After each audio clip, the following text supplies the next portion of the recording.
স্বাগতম। আজকে আমি অঙ্ক করব সপ্তম শ্রেণীর অধ্যায় 13 তথ্য অনুসন্ধান ও বিশ্লেষণ অধ্যায়ের 266 নাম্বার পেজ অনুশীলনী 6। দেখো 6 বলা হয়েছে মতিন 720 জন শিক্ষার্থীকে প্রশ্ন করে জেনেছে তারা কিভাবে স্কুলে যাতায়াত করে। মতিন যে তথ্য পেল তার পাইচিত্রটি নিচে আঁকা হলো। চিত্রটি পর্যবেক্ষণ করো এবং নিচের প্রশ্নগুলোর উত্তর দাও। কতে বলা হয়েছে কতজন শিক্ষার্থী পায়ে হেঁটে স্কুলে আসে। খতে বলা হয়েছে কতজন শিক্ষার্থী সাইকেলে চড়ে স্কুলে আসে। গতে বলা হয়েছে রিকশায় আসা শিক্ষার্থীর সংখ্যা নির্ণয় করো। তাহলে দেখো আমাদেরকে এখানে বৃত্তে দেওয়া আছে বাস বা গাড়ি হচ্ছে আমাদের 10 ডিগ্রি, রিকশায় 18 ডিগ্রি, সাইকেলে 25 ডিগ্রি, কিন্তু পায়ে হেঁটে কত আসে তা দেওয়া নেই। তাহলে আমাদের মোট চিত্র পরিমাণ হচ্ছে কত 360 ডিগ্রি। তাহলে দেখো আমি এখানে লিখে ফেলেছি 360 ডিগ্রি।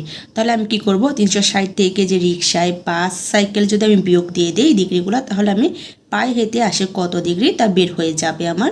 তাহলে আমি কি করব 360 থেকে বাকি ডিগ্রিগুলো বিয়োগ দিয়ে পায়ে হেঁটে আসা শিক্ষার্থীদের বৃত্তের কেন্দ্রীয় কোণ নির্ণয় করে নিব।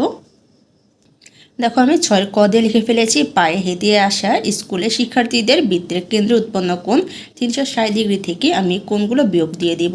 যদি আমি বিয়োগ দিই তাহলে আগে আমি 360 ডিগ্রি লিখে ফেলি, এগুলো আমি একত্রে যোগ দিব। যোগ দিলে আমার কত হয় 53 ডিগ্রি। এখন আমি 360 থেকে 53 বিয়োগ দিব, বিয়োগ দিলে হয় আমার 307 ডিগ্রি।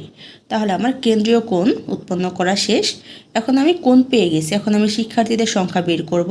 তাহলে দেখো 307 হচ্ছে আমার কতর মধ্যে 360 ডিগ্রির মধ্যে।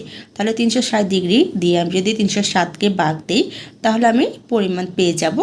আর আমার শিক্ষার্থীর সংখ্যা যেহেতু বের করব, প্রশ্নে আমাকে 720 জন শিক্ষার্থী দেওয়া আছে, তাহলে আমি 720-এর সাথে এই ভাগ দিয়ে ভাগফল গুণ দিয়ে দিব। দেখো আমি লিখে ফেলেছি পায়ে হেঁটে আসা শিক্ষার্থীর সংখ্যা 720-এর 360 ভাগে 307। তাহলে আমি 360 দিয়ে 307কে ভাগ দিব, ভাগ দিয়ে ভাগফলের সাথে 720 গুণ দিব। গুণ দিলে আমার কত 614 জন। তাহলে আমার পায়ে হেঁটে আসা শিক্ষার্থীর সংখ্যা হচ্ছে 614 জন। তাহলে আমার উত্তর বের করা শেষ। খতে বলা হয়েছে কতজন শিক্ষার্থী সাইকেলে চড়ে আসে।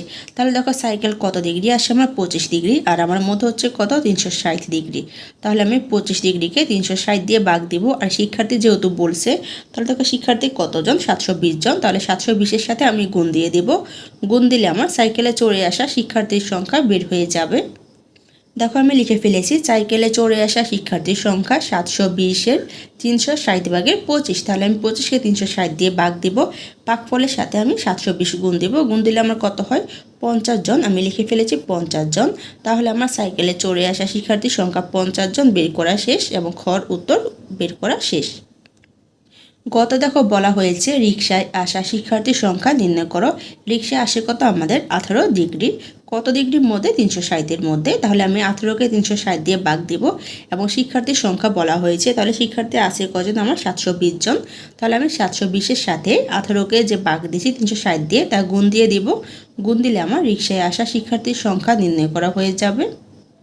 দেখো আমি লিখে ফেলেছি গ দিয়ে রিকশায় আসা শিক্ষার্থীর সংখ্যা 720-এর 360 ভাগের 18। তাহলে 720-এর সাথে আমি 18কে 360 দিয়ে ভাগ দিয়েছি, ভাগ দিয়ে আমি 720-এর সাথে গুণ দিয়েছি। গুণ দিয়ে আমার কত বের হয়ে যায় 36 জন। তাহলে আমার রিকশায় আসা শিক্ষার্থীর সংখ্যা 36 জন। তাহলে আমার গড় উত্তর বের করা শেষ এবং 6-এর উত্তরও বের করা শেষ।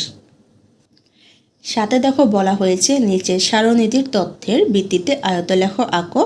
এখানে আমাকে নম্বর দেওয়া হয়েছে 0 থেকে 20, 20 থেকে 30, 30 থেকে 40, 40 থেকে 50, 50 থেকে 60, 60 থেকে 70, 70 থেকে 100।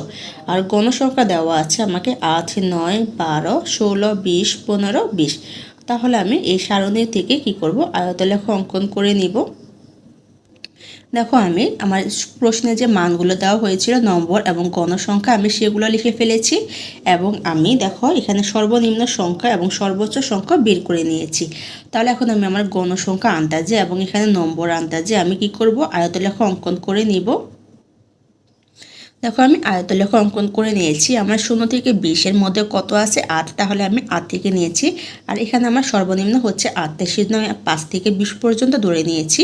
তাহলে দেখো এখানে কত 8, আমি 10-এর নিচে থেকে 8 ধরে নিয়েছি। তারপরে আছে কত আমার 20 থেকে 30-এর মধ্যে 9 জন, তাহলে 10-এর একটু নিচে থেকে আমি 9 ধরে নিয়েছি। 30 থেকে 40-এর মধ্যে আছে কত আমার 12 জন, সেজন্য আমি 10-এর উপর থেকে 12 ধরে নিয়েছি।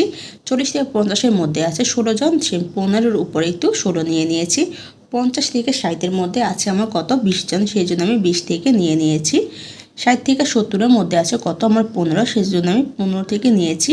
70 থেকে 100 পর্যন্ত আছে আমার 20 জন, সেই জন্য আমি 20 থেকে নিয়ে নিয়েছি। তাহলে দেখো আমার এখানে আয়তলেখা অঙ্কন করা শেষ। তাহলে আমার 7-এর উত্তরও বের করা শেষ। আজকের ক্লাসটা এখানে শেষ। সবাইকে দেখার জন্য ধন্যবাদ। যদি আমার ক্লাসটা ভালো লেগে থাকে দয়া করে তা সাবস্ক্রাইব করে দিও।